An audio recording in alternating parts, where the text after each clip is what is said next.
तो हम मेष लगन के विभिन्न भाव में शनि और केतु के कंजक्शन के बारे में विचार कर रहे थे। इस वीडियो में देखेंगे 8वें भाव के लिए।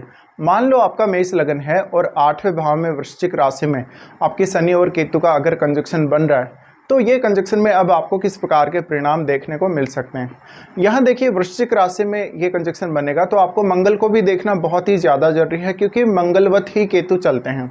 यहाँ केतु अच्छा परिणाम आपको जरूर देंगे कुछ हद तक, लेकिन यहाँ आपके इन लॉज के साथ आपके रिश्ते को खराब कर सकते हैं।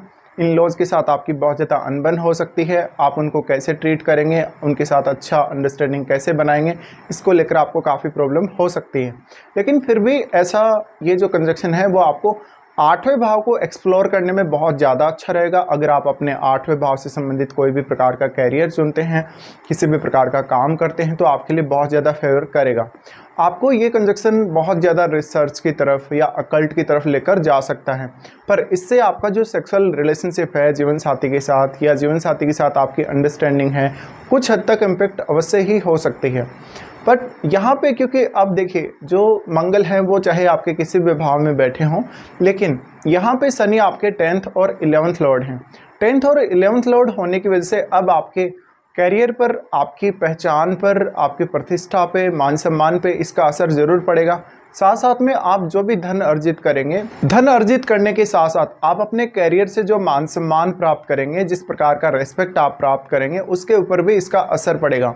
तो हो सकता है कि आप बहुत ही मिस्टीरियस टाइप के प्रोफेशन में हो सकते हैं, आप कोई बहुत ही साइंटिफिक वर्क में हो सकते हैं, आप कोई आध्यात्मिक टाइप का रिसर्च कर सकते हैं, आप में तंत्र मंत्र को जानने, बहुत ज़्यादा मिस्टीरियस विषयों को जानने की क्षमता हो सकती है।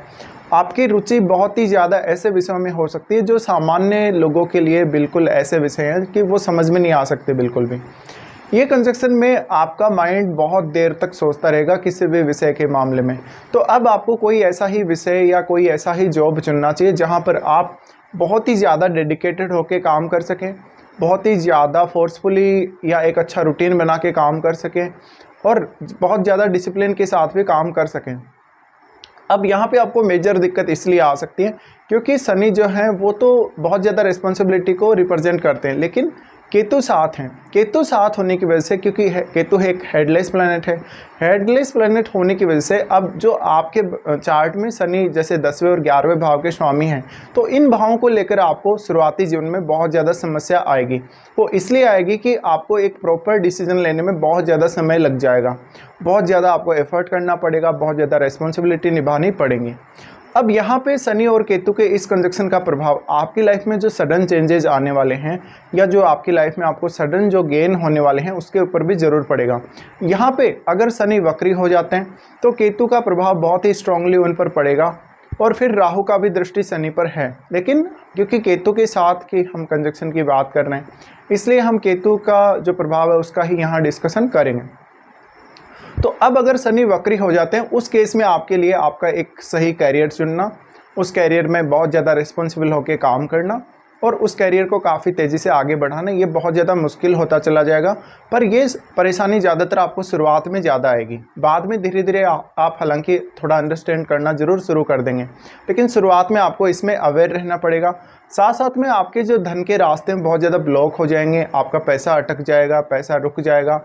अगर मान लो आपको पैसा मिल भी जाता है किसी भी तरीके से, तो आप उसका सही यूज़ नहीं कर सकेंगे। इसके अलावा आप में बहुत सारी छुपी हुई प्रतिभा हो सकती हैं। आप अपना टैलेंट अपने काम में यूज़ तो कर रहे हैं कभी कभी, लेकिन वो टैलेंट लोगों के सामने नहीं आ पा रहा किसी न किसी तरीके से। तो ऐसे में आपको एक क्विक मान सम्मान मिलना, प्रतिष्ठा मिलना, या जिस प्रोफेशन में आप हैं उसमें बहुत ज़्यादा रेपुटेशन मिलना, इसके लिए हो सकता है कि बहुत लंबा वेट करना पड़ेगा, बहुत ज़्यादा मेहनत करनी पड़ेगी, ये सब हो सकता है। तो केतु के साथ शनि होते हुए कहीं ना कहीं आपका शनि जो है आपकी बहुत ज़्यादा रिस्पॉन्सिबिलिटी बढ़ा देता है, और केतु के प्रभाव की वजह से आप बहुत ही ज़्यादा समय लगा देते हैं डिसीजन लेने में या मेहनत करने में, या आपकी मेहनत सही रास्ते पे ना हो। ऐसा भी हो सकता है कि आप ब्लाइंडली बहुत ज़्यादा मेहनत किए जा रहे हैं, लेकिन वो मेहनत आपके काम ही नहीं आ रही है। तो आप काम करते करते बहुत ज़्यादा थक जाएंगे पहले, और फिर आपको बहुत ज़्यादा मोटिवेशन की ज़रूरत पड़ेगी, बहुत ज़्यादा आपको एनर्जी की ज़रूरत पड़ेगी, ये सब आपके साथ हो सकता है। तो अब आपको ये सबसे पहले देखना पड़ेगा कि जो शनि केतु का कंजक्शन है ये कितने ज़्यादा क्लोज हैं आपस में, और क्या शनि वक्री तो नहीं है। अगर शनि वक्री हो जाते हैं उस केस में आपको प्रॉब्लम सबसे ज़्यादा आएगी, लेकिन अगर शनि अच्छी स्थिति में है और मंगल भी बहुत ही अच्छी स्थिति में है तो कुछ हद तक आप फिर भी अच्छे से डिसीजन ले सकते हैं, सोच समझ के आगे बढ़ सकते हैं। अब ये कंजक्शन की वजह से आपकी लाइफ में जो सडन इवेंट्स, जो ऐसे इवेंट्स आते हैं जो हमारी लाइफ को एकदम से बदल सकते हैं या हमारी लाइफ में कोई ऐसा मेजर चेंज ला सकते हैं जो हमें लगभग लाइफ टाइम के लिए प्रभावित करें, उनको कहीं ना कहीं ये ब्लॉक करने का काम करेंगे। अब यहाँ पे आपका जो इनकम है कहीं ना कहीं आपको कुछ हिडन गेन हो सकते हैं, लेकिन आपको उनकी इतनी बेहतर समझ कभी कभी नहीं होगी। तो यहाँ सबसे मेनली अब आपको ये सोचना चाहिए कि आपको आपके करियर के लिए, अपने फाइनेंस के लिए कैसे डिसीजन लेने हैं अगर ये कंजक्शन 8वें भाव में है। हाँ, ये इतना ज़रूर है कि आपको उच्च शिक्षा में बहुत अधिक योगदान दे सकता है। आपको अकल्ट के विषय में जानना है, कोई भी साइंटिफिक विषय में जानना है, तो ये कंजक्शन का बहुत बड़ा रोल आपकी लाइफ में हो सकता है।